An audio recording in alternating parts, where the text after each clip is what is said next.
নমস্কার, অমৃত সুরলহরীতে সবাইকে স্বাগত জানাই। আমি সুপ্রিয়া। আজ আপনাদেরকে শোনাবো ভগবান শিবের কথা। আজ শ্রাবণ মাসের সোমবার। অনেকেই হয়তো ভগবান শিবের আজকের সোমবার করেছেন।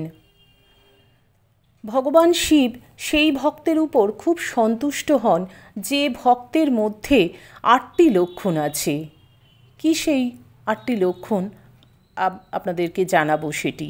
কিন্তু তার আগে আপনারা যারা আমাদের চ্যানেলটি সাবস্ক্রাইব করেননি তাদের কাছে অনুরোধ, আমাদের চ্যানেলটি সাবস্ক্রাইব করুন। আর ভিডিওটি যদি ভালো লাগে অবশ্যই একটা লাইক দেবেন। আমরা জানি ভগবান শিব স্বয়ম্ভু, তিনি আদি দেবতা।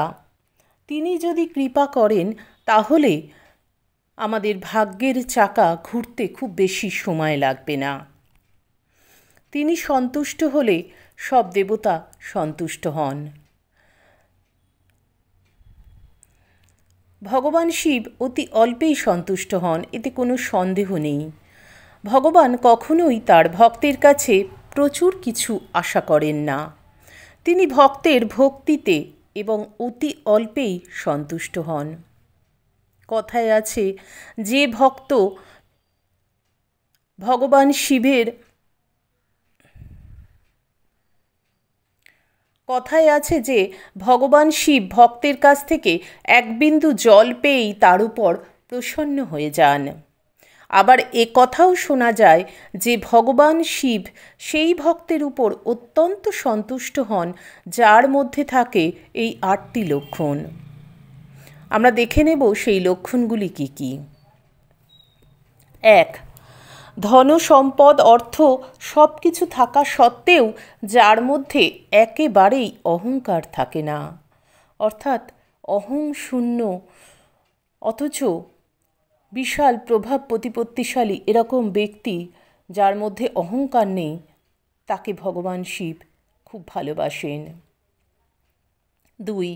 যিনি সর্বদা অপরের সঙ্গে নম্র ব্যবহার করেন, যার আচার ব্যবহার নম্র, যে সর্বদা সকলের সঙ্গে ভালো ব্যবহার করেন, সেই ব্যক্তিকে ভগবান শিব খুব পছন্দ করেন।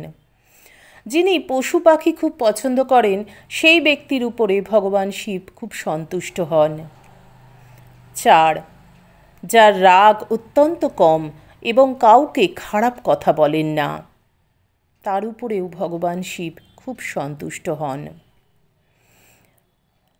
৫. যে ব্যক্তি খুব সাধারণ জীবনযাপন করতে পছন্দ করেন, কাউকে নিচু করার প্রবণতা যার মধ্যে নেই, তাকে ভগবান শিব খুব পছন্দ করেন।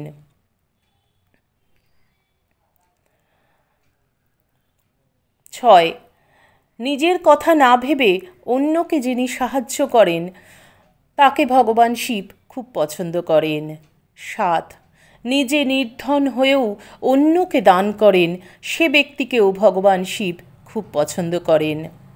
আপনারা জানেন যে গতকাল যে ভিডিওটি করেছি তার মধ্যেও কিন্তু এরকম অনেক ঘটনা আছে।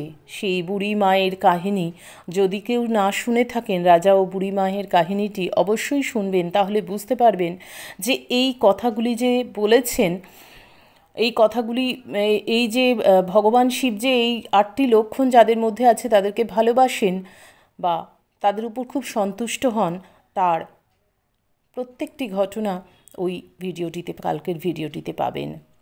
ভগবান শিব অল্পে সন্তুষ্ট হয়ে থাকেন এবং দুর্লভ কোনো কিছুর আশা করেন না।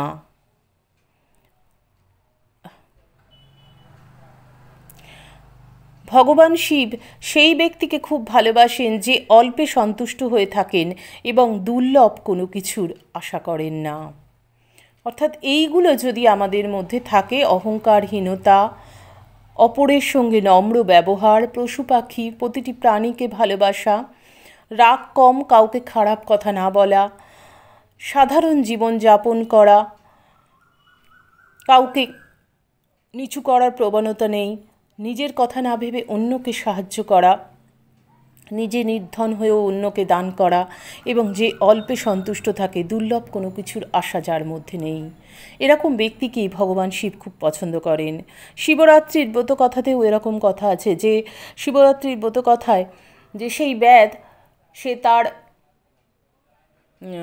পশু পাখি মারল, তাতে যে তার পাপ হলো, কিন্তু তারপরে সে সারা রাত্রি না খেয়ে থেকে পরের দিন সকালে যখন সে এসে রান্নাবান্না করে খেতে বসলো, তখন এক ব্যক্তি এসে তার কাছে খেতে চাইল। তখন সেই ব্যাধ কী করলো, তার নিজের খাবারটা সেই ব্যক্তিকে দিয়ে দিল। তখন ভগবান শিব তার উপরে সন্তুষ্ট হলেন। তো ভগবান শিব সেরকম ব্যক্তির উপরেই সন্তুষ্ট হন যিনি খুব ভালো। এগুলোর অর্থই একটা ভালো মানুষ, সর্বান্তকরণে একজন ভালো মানুষ।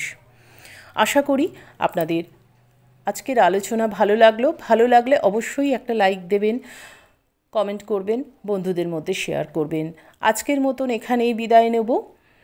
ভগবান শিবের কৃপায় আপনারা সকলে খুব ভালো থাকুন, সুস্থ থাকুন, সকলের মঙ্গল হোক, সকলের ভালো হোক।